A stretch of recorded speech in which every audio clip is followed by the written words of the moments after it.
ada capek-capeknya gitu kan, sudah beraktivitas banyak, tetapi mbaknya ini mau menyempatkan untuk datang di ruang konseling saya pada sore hari ini.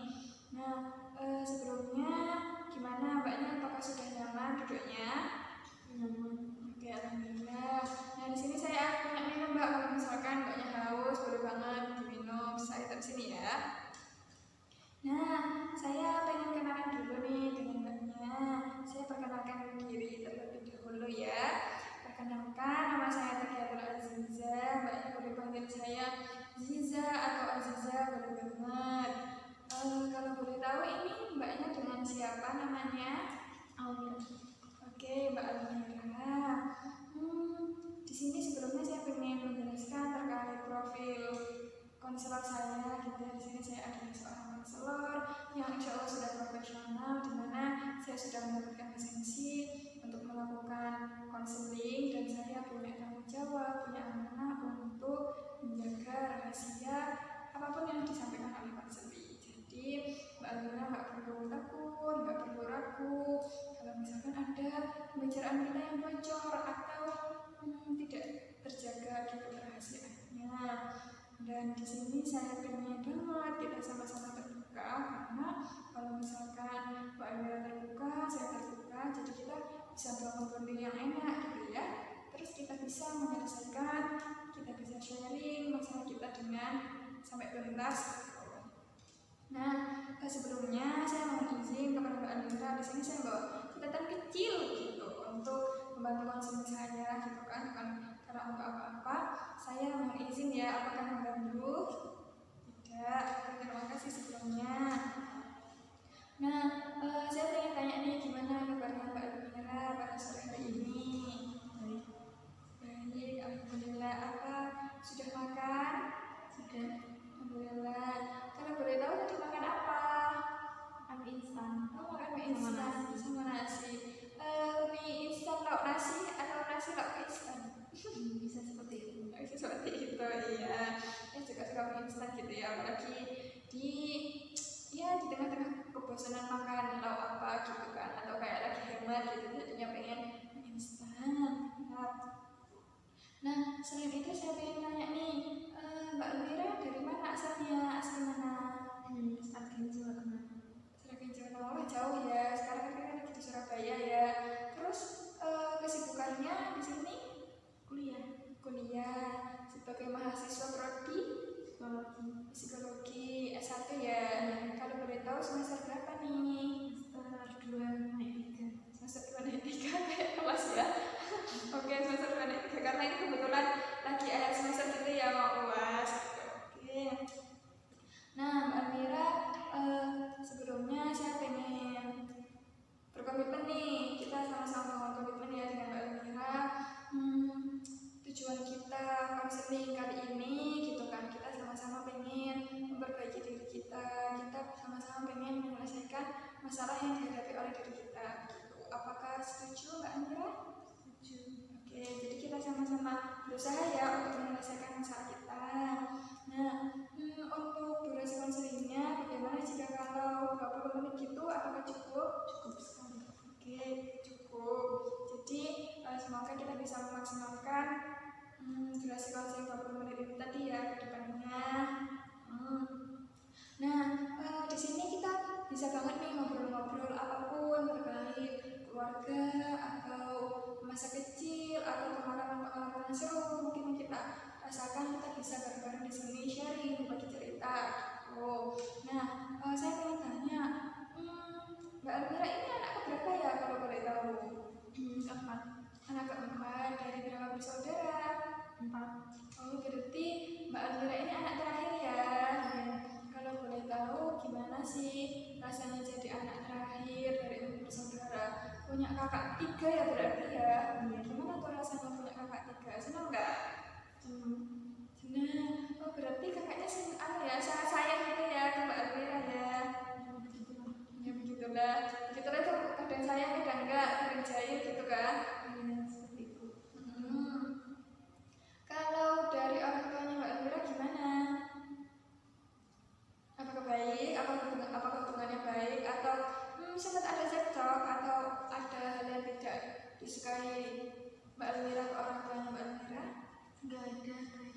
Baik, berarti alhamdulillah dari lingkungan keluarga, entah itu orang tua, entah itu kakak, semuanya mendukung ya. Alhamdulillah. Nah, di sini saya pengen tanya terkait masa kecilnya Mbak Almira.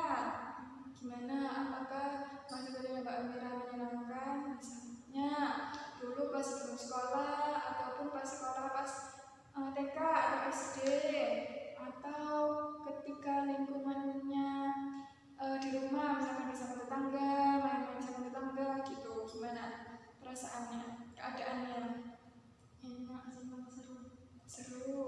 Kalau boleh tahu serunya gimana nih, boleh diceritakan? Misalnya entah itu lewat sekolah, entah itu lingkungan rumah, boleh banget. Biasanya kalau pulang sekolah kita sepedaan sama teman saya teman sekolah. Kalau akhir aku biasanya main sama teman tetangga rumah. Oke, kalau boleh tahu selain sepedaan main apa aja?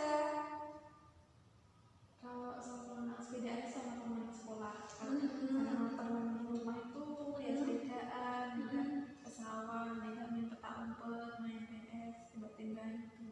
Oh gitu ya, berarti dulu itu sudah ada PS ya?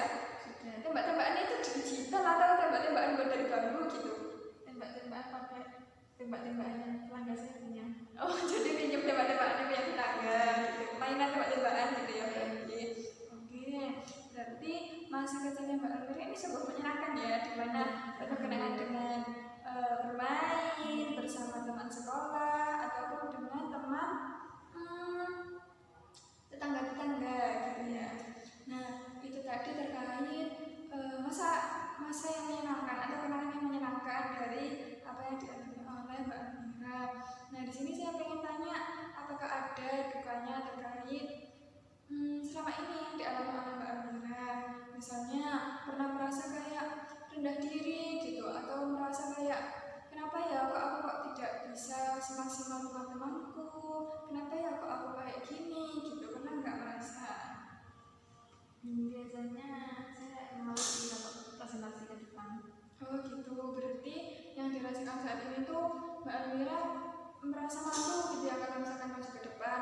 Nah ini kalau misalkan saya pengen tanya lebih lanjut, malunya ini tuh pas maju ke depan itu ngapain? Pas presentasi kah? Atau maju ke depan itu menghapus papan tulis kah? Atau menghapus dosen? Atau misalnya Mbak Almira ini jadi ketua kelas terus harus mengumumkan pengumuman ke kelas atau bagaimana? Biasanya kalau mau presentasi itu sih kalau ngomong di depan. Kalau mau di depan, oh berarti memang pas kuliah itu banyak ya tugas presentasi gitu. Apakah ada tugas selain presentasi yang kayak mengharuskan Mbak Almira masuk di depan? Enggak ada. Nggak ada. Oh berarti kebanyakan presentasi ya yang biasanya membuat Mbak Almira tuh malu gitu kan kalau misalnya ngomong di depan. Oke. Emang ketika Mbak Almira maju ke depan, Mbak Almira malu, itu apa sih yang dirasakan Mbak Almira yang terjadi di tubuhnya Mbak Almira? Misalnya kayak pandangan orang-orang atau kayak ya udah itu alamiah aja muncul gitu. Gimana? Itu pandangan orang. Mungkin pandangan orang. Oke. Kalau pandangan orang terkait berarti gini ya, Mbak Almira ini tuh kayak takut gitu terkait pandangannya orang kalau misalnya Mbak Almira lagi malu gitu. Nah saya pengen tanya, emang apakah pernah mendapat komenan orang ketika Mbak Almira maju gitu? Emang apakah ada kejadian yang membuat Mbak Almira tidak nyaman? Biasanya kalau maju itu sih kalau saya tanya teman saya suara saya itu kedengeran apa enggak. Biasanya teman saya bilang suara saya kecil. Oh gitu. Oh berarti ketika maju itu jadi nggak maksimal gitu ya melihat komentar orang kok suaranya kecil gitu kan. Dan gimana ya, itu tuh nggak enak gitu ya. Nah selain maju di depan kelas, pernah nggak sih kayak lagi ada tugas keluar kampus gitu, terus kayak kan kita kan juga biasanya kalau misalnya keluar kampus ada aja ya tugasnya yang presentasi lah, yang mengumumkan itulah, sosialisasi lah, atau observasi gitu. Pernah nggak sih Mbak Almira itu punya tugas keluar kampus terus ngomong di depan orang gitu? Ini tuh pernah nggak? Tugas juga edukasi. Tugas juga edukasi itu suruh maju ngomong di depan. Nah apakah rasa malunya sama kayak ketika di kampus, ketika di kelas? Enggak sih, kalau pas di luar itu enggak terlalu malu, soalnya kan enggak kenal. Gitu. Oh, ketika di luar itu tidak begitu malu seperti di kampus karena orang yang mendengarkan tidak kenal. Iya. Emang apa bedanya dengan orang yang kenal dan orang yang tidak kenal? Kalau orang nggak kenal kan ya ketemunya pasti wajar kan, bisa-bisa nggak ketemu lagi. Kalau yang kenal kan bisa-bisa masih ketemu kalau teman kampus. Jadi kalau misal salah atau apa itu kan malu. Ketika salah itu apakah Mbak Almira takut diingat oleh temannya gitu? Iya, aku diingat itu. Oke. Berarti saya di sini memahami bahwasannya enak, lebih baik ketika kita ngomong di depan orang yang nggak kenal karena dia setelah melihat kita mau jadi dulu kayak ya udahlah gitu kan, itu orang yang nggak pernah tak kenal gitu, entah dia ngomong kayak gitu, entah dia baik atau enggak, entah dia penampilannya kayak ya wes gitu kan. Tetapi ketika ada orang yang sudah kenal, kemudian tahu bagaimana penampilan tadi kita maju, itu bakal memberikan memori ke mereka yang menonton gitu kan, dan kita akan ketemu dengan orang-orang itu tadi gitu kan. Dan itu pastinya meninggalkan bekas, meninggalkan suatu memori, meninggalkan ingatan gitu kan. Oke, nah dari permasalahan itu tadi, apakah Mbak Almira pernah gitu pas masa kecilnya mengalami hal yang serupa yang membuat kayak oh ternyata aku tuh pernah loh merasakan rasa malu ini, bukan ini yang pertama kalinya, tapi dulu pas kecil atau pas masa mudanya atau sebelumnya banget itu pernah merasakan hal yang serupa gitu. Dulu kan pas SD pernah dikasih tugas foto maju gitu kan. Terus ya itu saya tanya teman saya, suaranya kedengeran enggak, saya bilang suaranya kecil gitu kan. Terus kan ya saya sebel ya, pengen suaranya saya besar gitu. Kalau maju kan pengen suaranya besar. Oke, berarti dulu pas kecil itu Mbak Almira pernah ya maju di depan, tetapi ternyata ada teman yang bilang ternyata suaranya kecil gitu kan. Berarti berawal dari situ ya Mbak Almira merasakan bahwasannya oh nggak enak ya ternyata kalau dibilangin atau dikomentari suaranya itu kecil ketika maju, dan itu meninggalkan rasa yang tidak enak gitu kan, bahkan rasa malunya itu terbawa sampai sekarang gitu kan. Nah itu tadi terkait masalah rasa malu gitu kan, bahwasanya Mbak Almira itu pernah dong merasakan rasa malu ketika di kampus, dan ternyata ada kaitannya dengan rasa malu dulu pas masa kecil. Nah ketika Mbak Almira merasakan kondisi seperti itu, di mana Mbak Almira maju merasa malu, itu apa sih yang dilakukan Mbak Almira untuk berupaya mengusahakan biar bisa menyelesaikan tugas itu? Apakah ada upayanya yang Mbak Almira lakukan? Iya, saya membesarkan suara saya. Membesarkan suara Mbak Almira, oke, luar biasa. Terus apakah itu membuat orang-orang itu kayak oh suaramu sudah besar kok, atau ya udah tetap kayak gitu? Kayaknya tetap. Oke, berarti sebenarnya sampai detik ini itu sebenarnya Mbak Almira itu sudah sangat luar biasa ya, dimana Mbak Almira itu sudah berusaha untuk meluruskan suaranya, meskipun masih aja ada teman-teman itu yang bilang suaranya masih kecil, suaranya masih belum lantang gitu.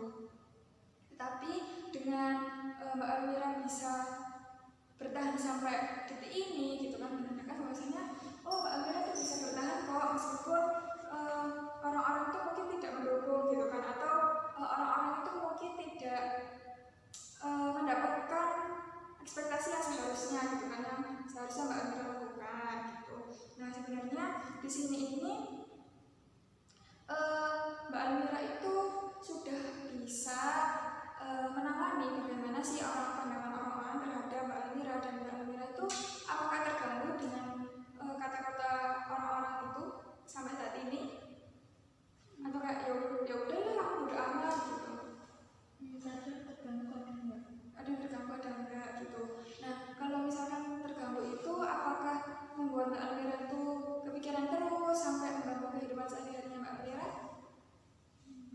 Enggak. Oh, berarti gimana ya Mbak Almira di sini tuh bisa move on gitu ya dari masalah yang dihadapi oleh Mbak Almira. Di sini berarti menandakan bahwasannya Mbak Almira itu bisa loh mengendalikan emosinya, kemudian bisa cepat move on dari masalahnya seharusnya tidak perlu kita pikirkan, dan cukup itu masalah itu tadi. Sekarang kita fokus untuk melakukan kegiatan selanjutnya gitu ya. Apakah seperti itu? Iya. Nah di sini sebenarnya tuh Mbak Elmira sudah sangat bagus, di mana Mbak Elmira itu bisa mengelola emosinya, bisa menyelesaikan masalahnya gitu kan. Nah dari permasalahan ini tadi ternyata Mbak Elmira tuh punya dorongan positif gitu kan untuk menangani masalah yang akan datang selanjutnya. Dari sini konseling kita kali ini, apakah ada yang mau disampaikan lagi terkait permasalahan Mbak Elmira? Tidak ada. Apakah sudah cukup? Oke. Baik, itu tadi ya yang sudah kita sharing-sharingkan, bahwasanya kita itu perlu untuk membangun pola pikir atau bagaimana sih kita memandang orang. Biarinlah kalau misalkan mereka membicarakan kita, kalau membicarakan kita nggak enak gitu kan, kita cukup bodo amat aja dengan apa yang mereka katakan. Ya sudah, kalau begitu kita bicarakan terkait pola pikir itu tadi gitu kan, perilaku yang sehat. Nah terkait gaya hidupnya Mbak Elmira, misalnya dari bangun tidurnya Mbak Elmira, kemudian bagaimana Mbak Elmira menyikapi hari-harinya Mbak Elmira, kemudian ketika kuliah, habis itu selesai kuliah, setelah menyelesaikan pelajaran, apakah ada yang mengganggu kehidupannya Mbak Elmira? Apakah aman-aman aja? Kuliahnya? Kuliah saat ini. Nggak terlalu mengganggu banget. Nggak terlalu mengganggu banget. Oke. Nggak terlalu mengganggu banget, berarti ada yang sedikit mengganggu gitu ya. Oke.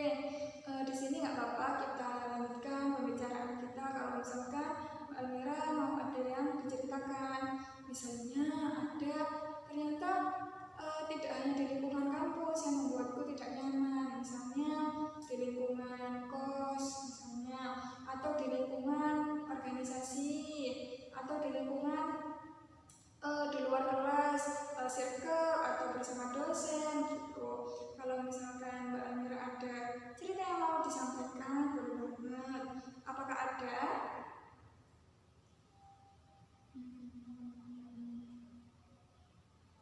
Enggak dulu. Oke, kalau misalnya tidak ada lagi, itu tadi sebenarnya dari semua yang dialami Mbak Elmira, dari bagaimana Mbak Elmira itu bisa lahir dari keluarga yang begitu menyenangkan gitu kan, keluarga cemara. Apalagi sebenarnya Mbak Elmira sebagai anak terakhir, biasanya ada aja loh kemungkinan anak terakhir itu kayak dibully, kemudian diberi harapan besar karena harapan orang tuanya itu tidak bisa terrealisasikan di anak pertama, kedua, dan ketiga, akhirnya menumpuklah di anak terakhir. Tetapi tidak begitu ya dengan kondisi keluarganya Mbak Elmira.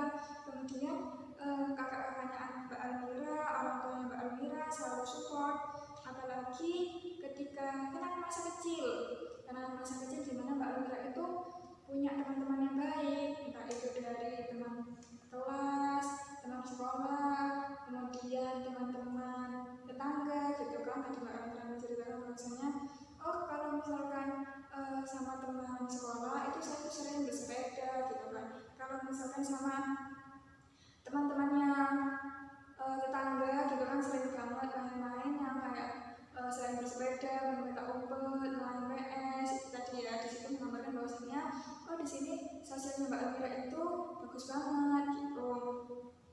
Nah, meskipun di tengah-tengah ada masalah yang dialami oleh Mbak Elmira, entah itu tadi merasa rendah diri gitu kan, merasa malu kalau kita maju di depan, dan ternyata itu ada kaitannya dengan masa kecil, tetapi Mbak Elmira di sini ternyata bisa loh memandang itu bahwasanya itu tidak apa-apa, aku bisa menyelesaikan ini, aku juga sudah berusaha untuk memanaskan suaraku gitu kan. Dan di situ Mbak Elmira bisa mengendalikan bagaimana sih Mbak Elmira itu mengendalikan emosinya, kemudian Mbak Elmira itu memandang orang tidak terlalu overthinking gitu kan, tidak terlalu memikirkan apa kata orang.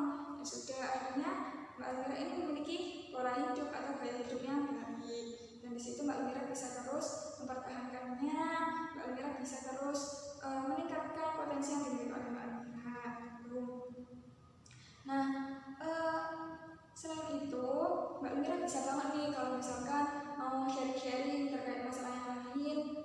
pertemuan selanjutnya. Apakah mau cerita lagi di pertemuan selanjutnya? Boleh, berarti kita rencanakan ya untuk pertemuan selanjutnya. Kalau misalnya saya pengen tanya, kira-kira kosongnya Mbak Almira ini hari apa ya? Besok kosong. Jam berapa kalau saya boleh tahu? Siang aja kayak gini. Siang aja kayak gini, oke. Baiklah, berarti kita jadwalkan besok, kemudian siang seperti jam saat ini ya. Saya tunggu di ruang konseling saya. Apakah ada yang mau disampaikan lagi? Tidak ada. Baik, jika sudah kita cukupkan ya konseling kita pada siang hari ini. Terima kasih banyak karena Mbak Almira mau datang untuk menceritakan apapun yang dirasakan oleh Mbak Almira. Sudah cukup? Baik, terima kasih. Assalamualaikum warahmatullahi wabarakatuh. Assalamualaikum. Waalaikumsalam. Baik, selamat datang Mbak Almira. Akhirnya kita ketemu lagi ya di pertemuan kita yang kedua, melanjutkan pembahasan kita yang sebelumnya. Gimana kabarnya Mbak Almira siang menuju sore ini? Baik, alhamdulillah. Tadi kalau boleh tahu kesibukannya hari ini ngapain aja? Tadi cuci baju terus setrika. Menyelesaikan pekerjaan kos ya, pekerjaan sehari-hari ya. Nah, kita melanjutkan pembicaraan kita sebelumnya. Kemarin itu kan kita sudah membahas terkait bagaimana sih Mbak Almira itu bisa menyelesaikan rasa rendah diri yang dimiliki Mbak Almira, gitu kan, rasa malu untuk di depan yang ternyata itu ada kaitannya dengan masa kecil Mbak Almira. Dan kemarin kita sudah menemukan jalan keluar, bahwasanya kita tidak perlu untuk terlalu memikirkan apa yang dikatakan oleh orang lain. Dan insya Allah Mbak Almira sudah bisa mengatasi masalah jika ada masalah yang serupa datang lagi ya. Nah, kita melanjutkan lagi terkait kemarin Mbak Almira katanya ada nih yang pengen disampaikan lagi.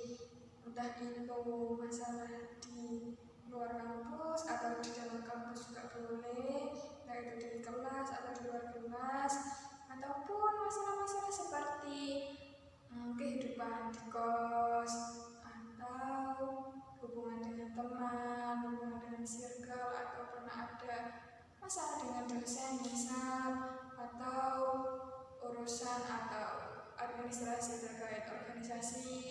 Misalkan ada yang mau diceritakan, boleh banget Mbak Almira untuk ngomong, menyampaikan gitu. Apakah sudah siap untuk bercerita? Sudah. Oke, kalau misalnya saya izin berbicara lagi gitu kan. Di sini kita menggunakan teknik reframing gitu ya, dimana reframing itu kita bisa menyelesaikan masalah dengan mencari sudut pandang lain. Gimana itu maksudnya mencari sudut pandang lain? Yaitu kita bisa melihat dari arah yang berbeda. Oh, mungkin ketika kita menemukan masalah yang membuat kita tidak enak gitu kan, kita bisa melihat dari area yang lain. Oh, ternyata masalah itu tuh sebenarnya bukan masalah untuk aku, tapi dari masalah itulah membentuk diriku menjadi kuat, membentuk diriku, oh gini loh rasanya ada tantangan itu ya, jadinya terbentuklah kepribadian yang kuat, yang tangguh, yang tidak lembek gitu. Itu contoh kecilnya gitu. Misalnya kalau kita mau memandang sudut pandang dari suatu masalah, nah insya Allah itu apapun masalahnya kita bisa juga menyelesaikan dengan teknik reframing ini gitu. Apakah sudah siap mau bercerita? Boleh menceritakan. Intinya kan tentang melihat dari sudut pandang lain gitu ya. Benar. Coba diceritakan juga aja masalahnya. Kan? Nggak harus. Boleh terserah. Itu sih kuliah kan SNBT kan yang satu UGM psikologi, yang juga kan UNESA psikologi. Nah kan terimanya di UNESA, sedih kan nggak terima UGM. Tapi terus pas udah kuliah di Indonesia tuh mikirnya tuh kayak aku mungkin cocoknya di Indonesia, soalnya kan kayak di Indonesia aja udah berat gitu loh tugasnya, perkuliahannya, apalagi coba kalau di UGM kayak gimana gitu loh. Terus kan di Indonesia juga udah dapet teman gitu kan, maksudnya walaupun nggak deket banget tapi kan udah dapet teman. Terus ya udah dari situ kan dia mikir oh mungkin ini alasan aku gak ditaruh di UGM, di Indonesia aja aku udah berat apalagi di UGM. Oke, luar biasa sekali. Berarti di sini sebenarnya Mbak Almira itu sudah menggunakan teknik reframing ya untuk menyelesaikan masalah yang di pertama sebelumnya Mbak Almira sampaikan, di mana Mbak Almira itu sempat pengen banget masuk psikologi UGM, tetapi nyatanya keterimanya di psikologi UNESA, dan dari situ bukan berarti Mbak Almira itu yang sedih berkelanjutan, tetapi dari sudut pandang lain, oh mungkin kalau misalkan aku di psikologi UGM itu tidak akan mampu, karena aku merasakan bahwasanya di psikologi UNESA aja sudah cukup berat gitu kan, sudah banyak tugasnya gitu. Mungkin ini maksud Allah gitu kan, memberikan tempat di UNESA psikologi untuk Mbak Almira. Luar biasa sekali. Nah, apakah ada selain masalah itu tadi bisa banget terkait apapun selain yang sudah diceritakan Mbak Almira, boleh banget kalau misalkan ada yang ingin disampaikan. Mungkin bagaimana terkait hubungan pertemanan dengan teman sekos misalnya. Kalau boleh tahu ini Mbak Almira kan rumahnya tadi di Sragen, itu ngekos atau kontrak atau bagaimana? Selama konten Indonesia. Tidak selama Indonesia. Kalau boleh tahu itu satu kamar berapa orang? Dua orang. Berarti ada partner satu gitu ya di kamar. Nah, gitu enak nggak Mbak Almira partner kamarnya? Ya enak nggak enak sih, cuma banyak nggak enaknya. Oh, banyak gak enaknya, banyak gak enaknya. Apa tuh yang membuat Mbak Almira merasa gak enak? Banyak sih, tapi kalau disuruh tadi apa namanya reframing nggak bisa. Nggak bisa, ya boleh banget cerita aja, cerita masalahnya dulu, gak harus pakai reframing dulu, nggak apa-apa. Cerita gimana itu masalahnya? Dia kayak kadang tuh dia kan bangunnya siang, terus biasanya kan saya udah nyuci baju gitu kan, dia belum bangun kan, dari kan saya di lantai 1, terus kan jemurnya kan lantai 5 ya, terus kan capek ya naik tangga ke lantai 5, terus pas Nggak ada di Mbak ya? nggak ada. Maksudnya harus naik tangga, jemur, bawa baju basah dari lantai 1 ke lantai 5. Panas nggak itu cuacanya? Iya, kalau sampai atas kan jemur panas ya. Jadi kalau turun kan gerah banget kelihatan. Jebios gitu ya. Jebios. Terus sampai kamar tuh ya pengen naikin AC-nya gitu kan, tapi nurunin suhu AC, tapi dia tuh ada di situ nanti kedinginan. Terus kalau dia tuh bangun tidur tuh juga itu apa namanya, moodnya tuh jelek banget, pokoknya nyebelin gitu, kayak saya nggak mau main sama dia soalnya nyebelin kalau bangun tidur. Ya banyak. Oke, itu tadi salah satu masalah yang dirasakan oleh Mbak Almira, di mana Mbak Almira itu kan itu ceritanya sekamar ya berdua, terus ada AC-nya, tetapi entah kenapa partnernya kamar Mbak Almira itu nggak suka pakai AC-nya. Padahal posisinya saat itu Mbak Almira itu lagi jeblok banget, gerah, habis jemur panas-panas, naik turun lantai 5, terus masuk kamar tuh pengen ngadem, tapi kok malah dianya itu nggak mau nyalain AC-nya. Sebenarnya AC-nya nyala, cuma kan suhunya tinggi gitu loh, jadi kurang tinggi. Nggak mau itu kan nurunin suhu AC-nya. Iya, cuma mau saya turunin, cuma kan dia di bawah situ, nanti dia protes kayak nggak langsung Nggak setuju. Iya, lebih kayak apa ya, kok dingin banget sih, bilang kayak gitu, kayak nyindir gitu loh. Tidak menyampaikan dengan baik-baik. Iya, dia bilang ini AC-nya berapa sih, enggak tak naikin ya atau gimana gitu, enggak, tapi dia tuh nadanya tuh kayak nyindir gitu loh, kayak dingin banget sih gitu. Oh, jadinya kan nggak enak. Iya, apalagi kalau dia bangun tidur tuh moodnya jelek kayak gitu. Oke, berarti selain terkait nggak mau menurunkan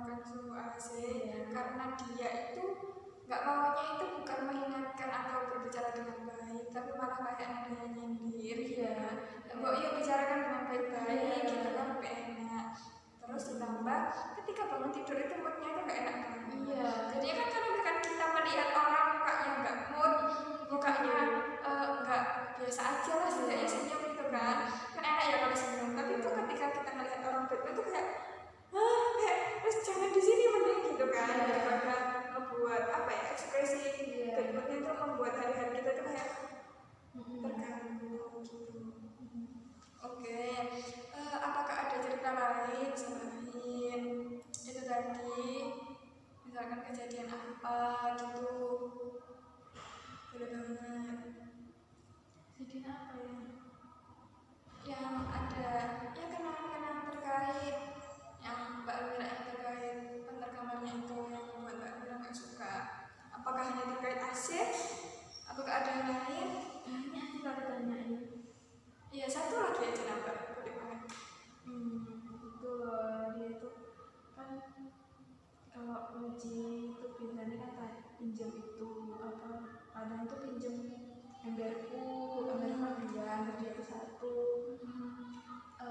Terus dia tuh sering kan pinjam kayak udah 3 kali lebih gitu. Aku mikirnya kayak ngapa sih nggak beli ember sendiri gitu loh, padahal ember tuh berapa kan murah ya, daripada skincare dia tuh yang mahal-mahal kayak sabun cuci muka tuh 100.000, moisturizer 100.000 kayak gitu. Jadi dia itu selalu pinjam embernya Mbak. Iya, lebih ke kayak barang-barang sepele gitu dia tuh nggak mau beli gitu loh, kayak pinjam, padahal skincare dia tuh mahal gitu loh dibandingin sama barang-barang sepele yang dia pinjam tuh. Berarti kenapa ya kok dia kayak gitu? Berarti dia itu memprioritaskan barang-barang yang mahal tapi itu untuk skincare-nya, tetapi malah hal-hal yang sepele yang justru dia butuhkan untuk sehari-hari dan terus dia pakai, tapi malah selalu pinjam ke Mbak Elvira gitu. Iya, kalau menurut saya tuh gara-gara kan saya tinggal udah hampir setahun ya sama dia.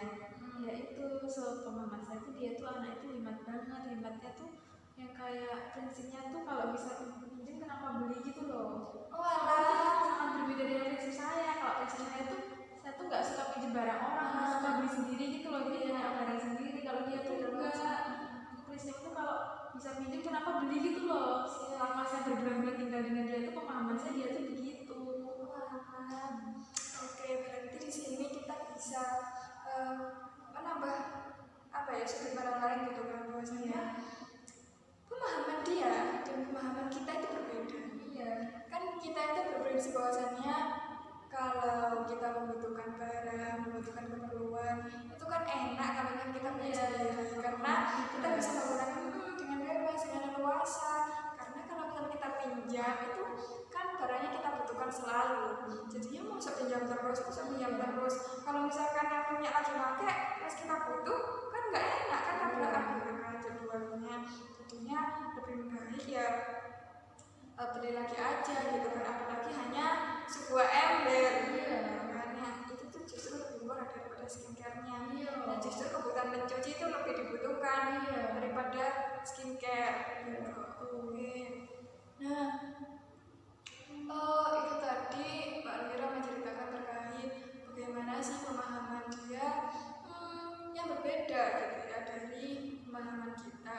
Terus tadi Mbak Elvira sudah menceritakan juga bagaimana dia itu tidak mau menurunkan suhu aslinya gitu kan, padahal Mbak Elvira di situ kondisinya butuh banget adem, butuh apa ya kan habis panas-panas juga ngerti gitu loh ya kan, pengen ngadem. Berarti di situ teman yang Mbak Elvira ini tidak memiliki pemahaman bahwasanya oh temanku ini lagi butuh ini, berarti aku kok ya berkorban untuk menolong temanku ini karena dia sedang membutuhkan gitu kan. Dan kalau semisal teman yang Mbak Elvira ini itu lagi kedinginan atau lagi sakit kok ya ngomong baik-baik gitu kan, kenapa kok gak mau nurun suhu AC, bilang aja kalau misalkan sakit, bilang aja kalau misalkan kedinginan, bilang aja kalau gak suka gitu kalau misalkan dingin gitu. Nah, kira-kira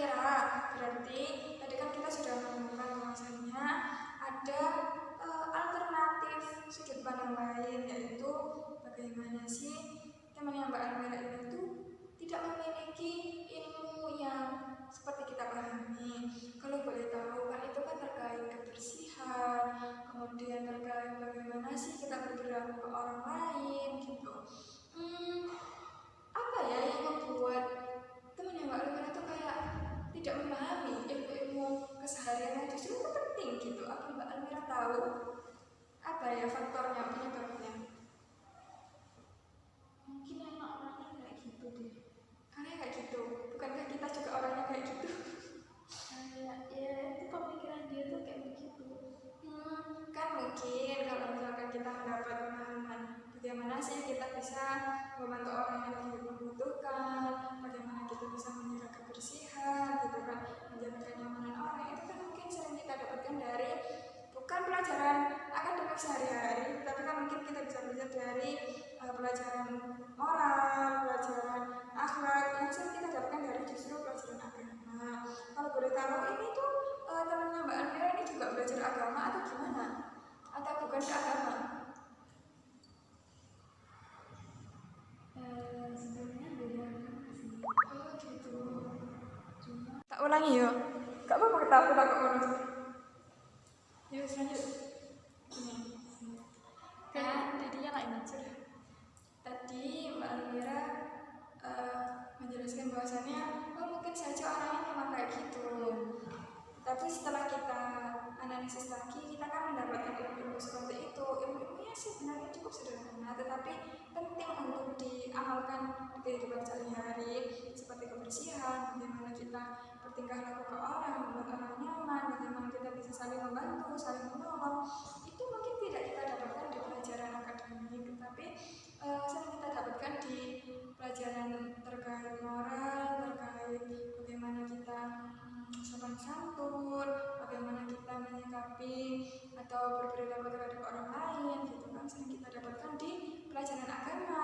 Kalau boleh tahu, ini itu temannya Mbak Almira, apakah agamanya sama seperti kita atau apakah ada latar belakang yang berbeda? latar belakangnya beda sih. Itu kan bukan Islam ya, terus dia tuh kan juga dari Tangerang. Tangerang kan kapal sendiri kan daerah Jabodetabek, jadi mungkin orang-orang itu kayak Jakarta. Dan dia tuh sering cerita tentang teman-temannya SMA, soalnya kan dia swasta gitu kan. Ya dari saya dengar cerita dia tentang teman-temannya tuh ya kurang lebih teman-temannya tuh kayak dia gitu, orangnya nyebelin gitu loh, kayak Cuek-cuek, iya lebih ke kayak individualis atau gimana?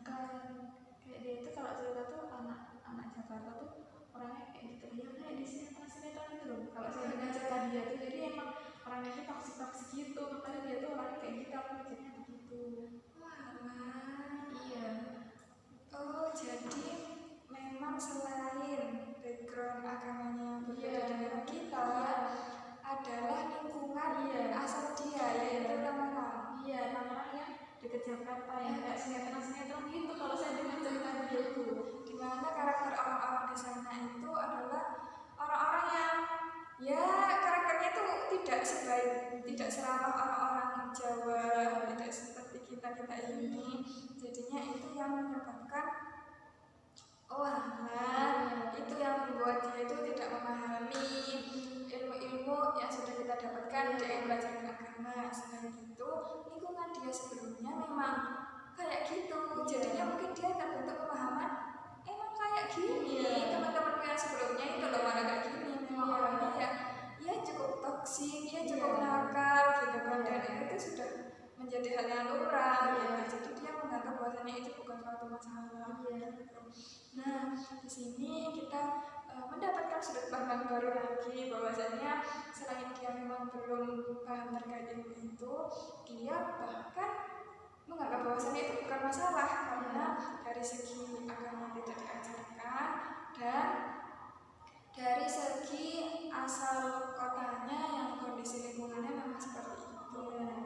Nah, dari diskusi kita ini bagaimana Almira? Apakah menambah sudut pandang baru? Oh ternyata dia bermasalah bukan berarti dia itu memang pengen membuat kita tidak nyaman, tetapi karena dia merasa ini memang bukan salah, itu ini nggak salah kok